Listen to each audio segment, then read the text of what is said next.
UFC 331 had just been announced, and not gonna lie, it put a lot of us in shock, including me.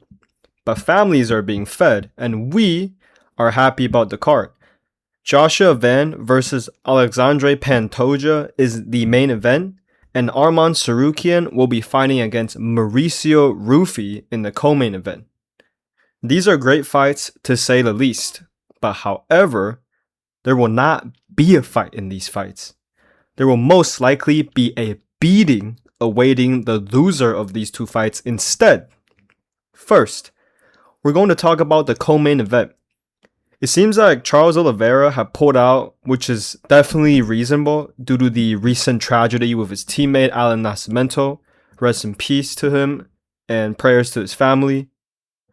But I'm hearing rumors going around that Charles Oliveira will be facing Justin Gaethje in a title fight with both the Undisputed Championship belt and the BMF belt on the line. Let me know what you guys think in the comments if that matchup does happen. Our dream is going to come true. Do Bronx will be champion again, and he will defeat autism once and for all. Anyways, back to business. I'm hearing a lot of the narratives circling around that Mauricio Ruffy didn't do bad against BSD. That he was able to reverse position, and the only reason why he lost the advantages he had was because he chose to stand up in multiple instances instead of trying to engage and do damage while he's in BSD's guard. So apparently he thought BSD was a master jiu-jitsu wizard on the ground, etc, etc.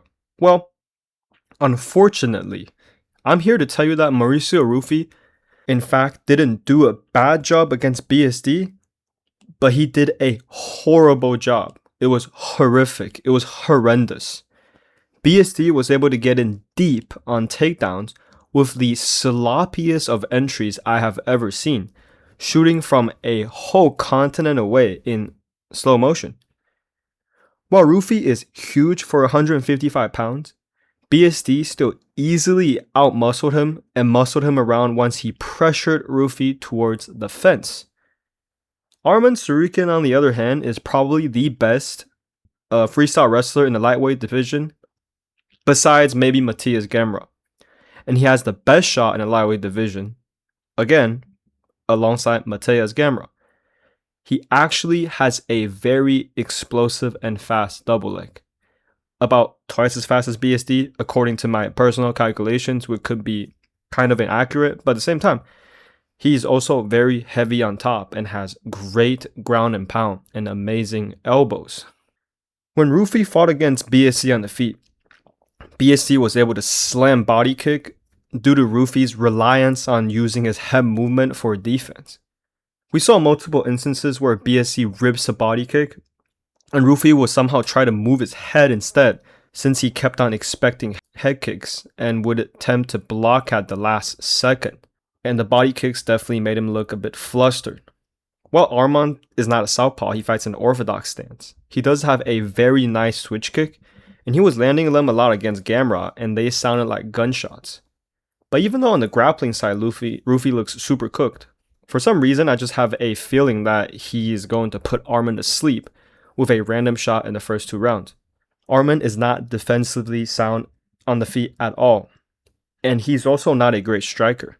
The dude barely has any power in his hands besides looking extremely jacked, and he has horrible boxing skills. Ruffy can definitely catch Arman coming in with a Adrian Broner style pull counter, and overall as of right now, logically Arman is expected to replicate a similar game plan to BSD, even though the approach could be very different. His wrestling is very good, far better than BSD when it comes to shooting takedowns out in the open, and his top pressure and ability to deal damage in full guard at advanced to mount is great as well.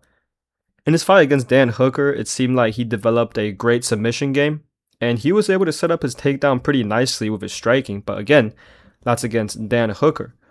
Ruffy is much quicker and much more accurate, and about 10 times better striker than Dan Hooker. It is definitely an interesting fight after all. Either Arman viciously finished Ruffy by ground and pound, or Ruffy catches him with a brutal counter shot and put him to sleep. Now moving on to the main event. Joshua Van versus Alexandre Pantoja is actually going to beat families. The MMA community seemed to have developed this narrative that Joshua Van is going to butcher Pantoja for some reason just because his last performance against Tatsuro Taira. I'm here to tell you that that's simply not the case. Even though on paper they're both big pulsating grapplers in the 125-pound division, Pantoja puts up an insane pace and insane pressure, especially in the first few rounds. He's always pushing forward, looking to land big kicks, hooks, and takedowns. I think the fight between him and Van is going to look much different from the Taira fight. Joshua Van is able to put tremendous volume on his opponent, going forward and landing sharp combinations. He has quick hands, he has crazy volume, and decent power as well. But the keyword I said earlier is going forward. With his size and frame, he's not exactly good when he's on the back foot. Against Charles Johnson, that's how he got knocked out.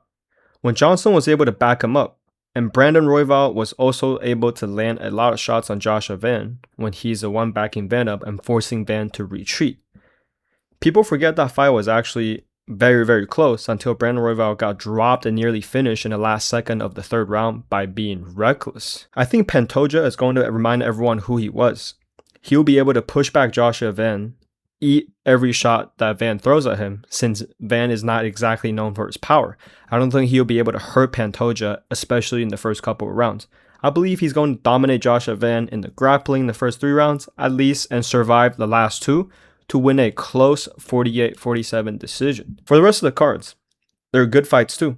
Pitbull going up against Duho Choi, Renato Moicano is fighting Brian Ortega, and probably the most exciting fight of the night, Alonzo Menifeld versus Iwo Baranowski. Gable Stevenson and Sean Sheriff, who gives a fuck. Cheeto is also back against Charles Jourdain and is about to lose a classic 29-28 decision while complaining to the judges and referee. Yoranderson Brito is probably going to smudge Giga Chikadze to a decision win. People forget, man, this guy beat Diego Lopez. And last but not least, we will also be witnessing human sacrifice as Tai Tuivasa being offered up to Rebeles de Spain. Thank you guys for watching this video. Please like and subscribe if you make it this far. And if you enjoyed my content, you will be saving my life. And peace.